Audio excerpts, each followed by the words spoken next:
Hoy vamos a ver qué es el diafragma, para qué sirve y cómo usarlo de manera creativa. El diafragma es un mecanismo que tienen los lentes que regula la entrada de luz que llega al sensor, abriéndose o cerrándose según sea necesario. Para medir la cantidad de luz que entra por el diafragma, se usa una escala numérica acompañada de la letra F. La escala del diafragma puede llegar a ser un poco confusa porque está planteada a la inversa de lo que es la lógica. Cuando el número del diafragma es más chico, significa que está entrando más luz. Y cuando el número del diafragma es más grande, significa que entra menos luz. En esta tabla podemos ver los valores comunes de diafragma, empezando por el 22 y llegando hasta el 1,4. Entre cada número de esta escala hay una diferencia del doble de luz. O sea que si yo estoy usando la cámara y el diafragma está en F4 y lo cambio a F2.8, va a llegar el doble de luz al sensor. Y si estoy en F4 y cierro el diafragma a F5.6, va a llegar la mitad de la luz. También se pueden usar diafragmas intermedios, por eso en la cámara van a ver la opción para usar, por ejemplo, un diafragma que es F3.5. Estos sirven para ajustar la luz de una manera más precisa. En los lentes de fotografía se suele marcar el punto máximo que se puede llegar a abrir un diafragma para ese lente. Es decir, que si el lente dice 1.8, significa que lo máximo que podemos abrir el diafragma con ese lente es hasta ese número. Y los lentes que suelen ser más luminosos, es decir, que puedes abrir más el diafragma, suelen ser más caros que los lentes que te dejan abrir menos el diafragma. Ahora veamos el ejemplo directamente en los lentes. Acá yo tengo un lente Sigma que dice que el diafragma máximo que lo puedo abrir es F1.4. Y en este otro lente, que es Canon, dice que el diafragma máximo que puedo abrir es F4. Por lo tanto, es muy posible que este lente salga más caro que este. Hay algo a lo que hay que prestarle mucha atención. Cuando vean el número de diafragma en el lente, van a poder notar que antes del número del diafragma hay dos puntos y un número 1. Ese número 1 no es parte del número del diafragma en sí. Ese número lo que hace es generar una fracción que sirve para calcular la distancia focal partida por el número de diafragma. Pero no nos compliquemos con esto. Simplemente cuando ustedes tengan un lente y quieran saber qué diafragma es, miren los números que siguen luego de los dos puntos. Ahora bien, veamos qué pasa con los lentes donde la focal puede variar. Por ejemplo, acá tengo un lente que es 10-18 milímetros. Es decir, que yo puedo usarlo desde 10 o hacer zoom y llevarlo hasta 18. Cuando yo lo tengo en 10 milímetros, el diafragma máximo que hasta donde lo puedo abrir es 4.5. Pero si yo empiezo a hacer zoom con el lente y lo llevo hasta 18 milímetros, el diafragma se va a cerrar a 5.6. No vamos a entrar en detalles de por qué pasa esto, pero las empresas, por ejemplo Canon, suele hacerlo para que los lentes sean más baratos, porque la construcción de los lentes, si lo hacemos de esta manera, es decir, que el diafragma se vaya cerrando a medida que hacemos zoom, hace que el lente sea más accesible para los usuarios.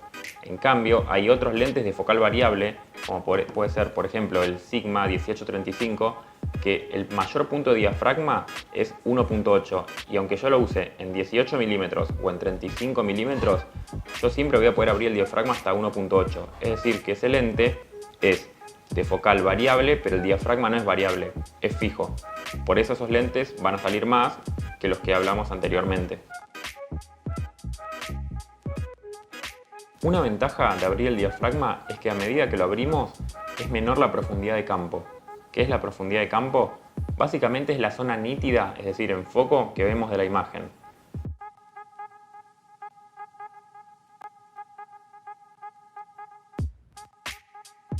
¿Por qué querríamos usar poca profundidad de campo?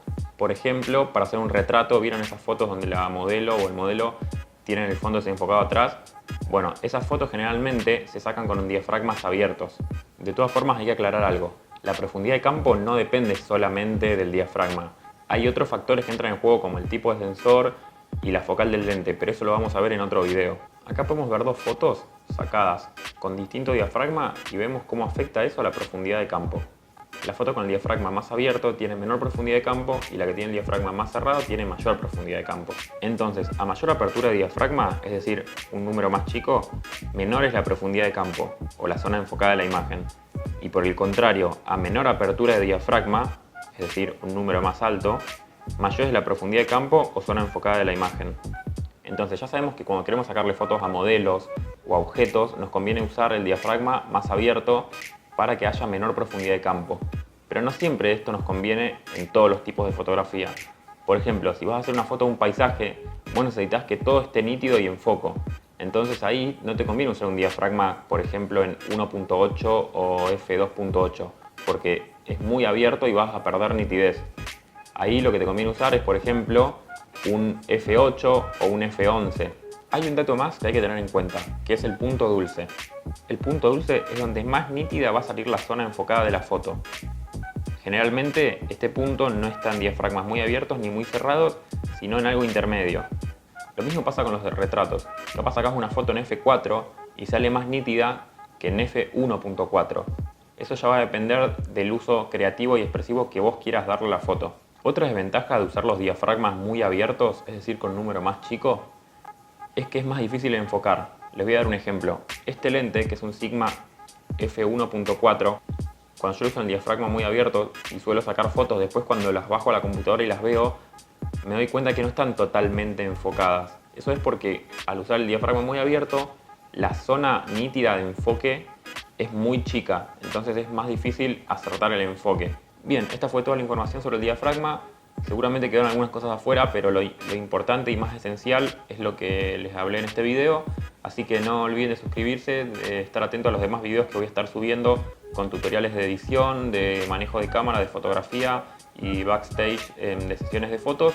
Así que cualquier duda que tengan pueden escribir en los comentarios o mandarme un mensaje por Instagram, que suelo estar más activo ahí. Se los dejo abajo y nos vemos la próxima.